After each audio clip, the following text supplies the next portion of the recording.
This is the path of the wisdom keeper. This is the path of awareness.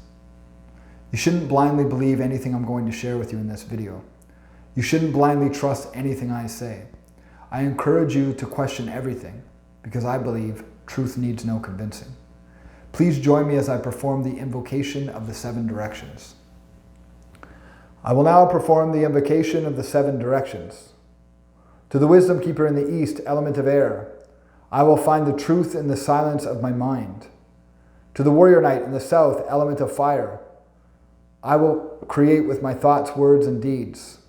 To the medicine healer in the west, element of water, I will express myself honestly, authentically, and transparently.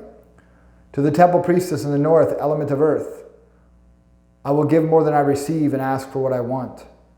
To the mother below, queen of the moon and earth, I will forgive myself as I forgive others and forgive others as I forgive myself.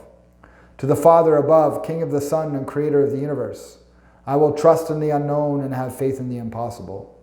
To the all, the here and now, the centered direction, I will love all as I love myself and love myself as I love all. As above, so below, as within, so without, so be it, so it is. Amen. The path of the wisdom keeper is the second path along the path of the pentagram. It's the climb from our rock bottom. It's the climb from our surrender into awareness, into recognizing how it is that we are creating this experience of reality. My path of the wisdom keeper, my path of awareness began after my rock bottom. It began as I started to study the movie The Secret and recognize that although thoughts may become things, there was still something missing for me. I studied the law of attraction and I knew that there must be more to it. And certainly there was. I realized that there was so much more to this idea of creating our experience of reality. There was an understanding of quantum science necessary. There was an understanding of behavioral psychology necessary. There was an understanding of where my beliefs came from, my thoughts, my words, my habits, and my behavior. I wrote a book about this idea of creating our reality called The Elements. I wrote a book all about how we create our experience of reality, yet I still struggled. I knew that there must be something more. I eventually closed the wellness center I mentioned in the last video so that I could become a coach. I started studying coaches online and found a coach named Rich Litvin. Rich Litvin is a very powerful coach based in California from the UK. He's not the kind of coach that gives advice or makes suggestions. He's the kind of coach that asks questions and leads his clients to their own solutions inside. He believes that we all have a connection to our higher self, and that through asking ourselves the right question, we can connect to that higher self. I emailed Rich and I begged him to coach me after watching his YouTube videos. What I didn't know at the time is that Rich charges $100,000 US per client per year. Regardless, I emailed him and I begged him, and eventually I got a response from his administrator.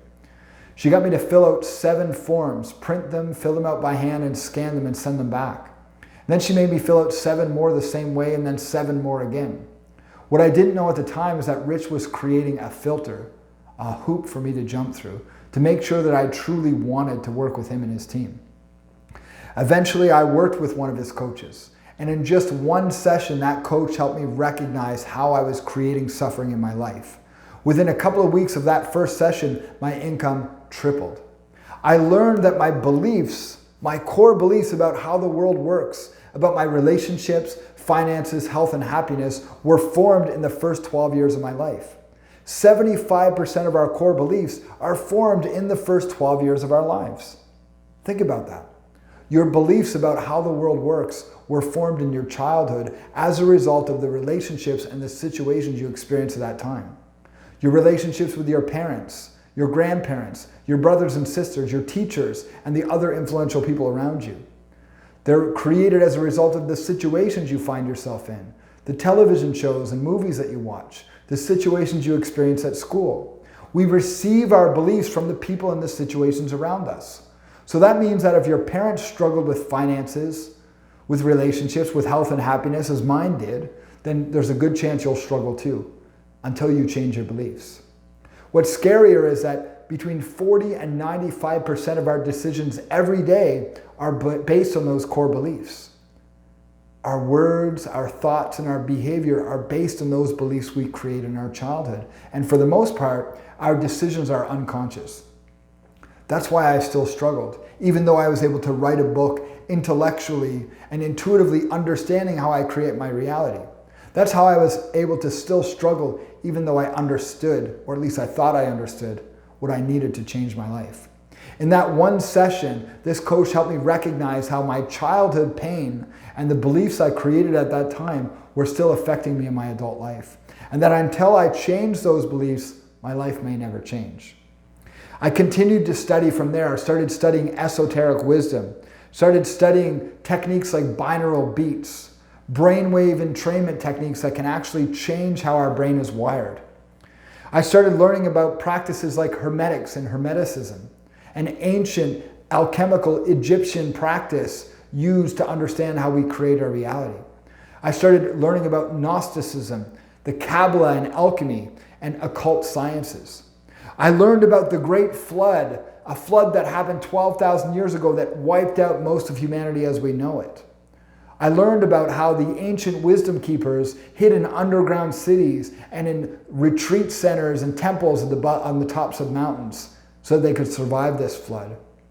I learned about how the ancient practices like Kabbalah and alchemy most likely came from before this flood when civilization was far more advanced than it is now. I learned about the great year, the 24,000 year that consciousness takes to go up and down in our conscious development. How human consciousness rises into a point of total unity and falls into a point of total darkness. According to ancient practices like the Mayan mythology and the Hindu mythology, consciousness goes through this 24,000 year cycle, and that we just came out of a 6,000 year cycle of total darkness, which explains the chaos and the conflict that's happened in our world.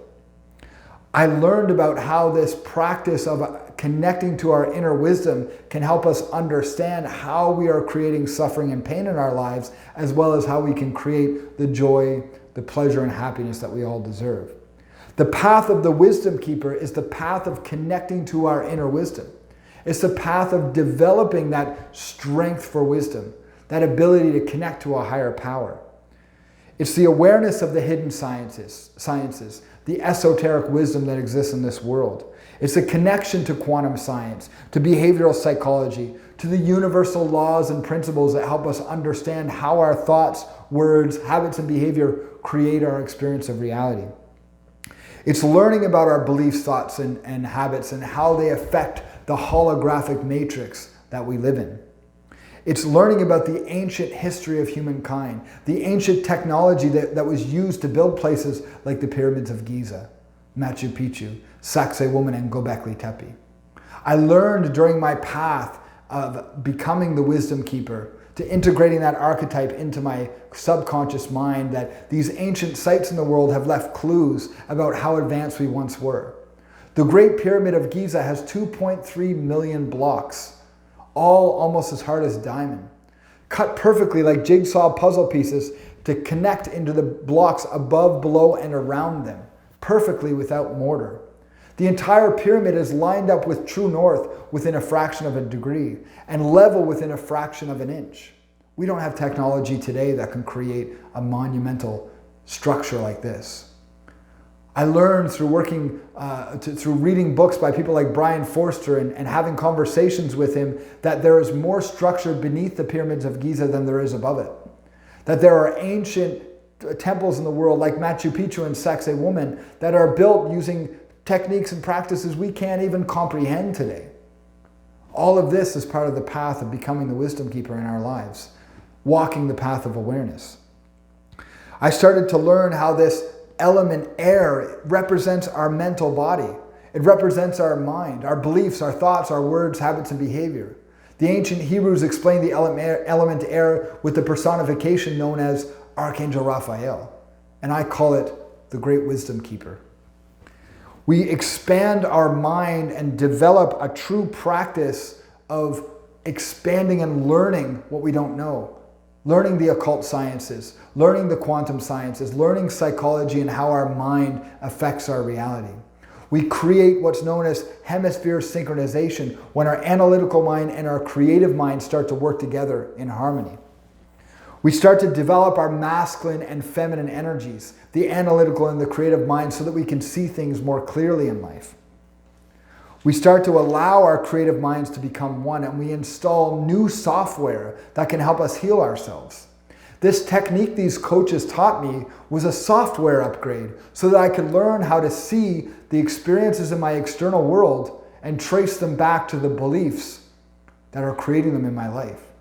If you're experiencing repetitive cycles in your life, if you're experiencing, like I was, repetitive breakups, repetitive financial struggles, repetitive relationship struggles, repetitive struggles with your health and your happiness, then you can trace those struggles back to the beliefs you formed in your childhood.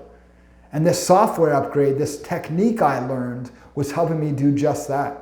I was learning how to trace my external circumstances to the internal pain and beliefs that formed those results and were creating them in the world around me. I learned the very powerful phrase, as within, so without. How our internal world reflects and projects our external world. I started to become present to my thoughts, my words, my habits and behavior, and how they were creating the world around me. I started to get more connected to my breath and more present to my life so I could learn to transform it from the inside out. This is the path of the wisdom keeper. This is the path of awareness. It's the path of rising from our ignorance into the awareness of how we create our world, our suffering and our pleasure, our happiness and our pain. This path of the wisdom keeper is the path of expanding our mind, to becoming humble to all that exists around us, to learning the esoteric sciences and the modern sciences, the ancient and the modern practices that can help us understand our world. Now, like I said, there are a set of practices and challenges that come along with the path of the wisdom keeper that you'll receive if you decide to be initiated. You'll learn more about the initiation process at the end of this video series. This is the path of the wisdom keeper. This is the path of awareness. Thank you for watching. I'll see you in the next video.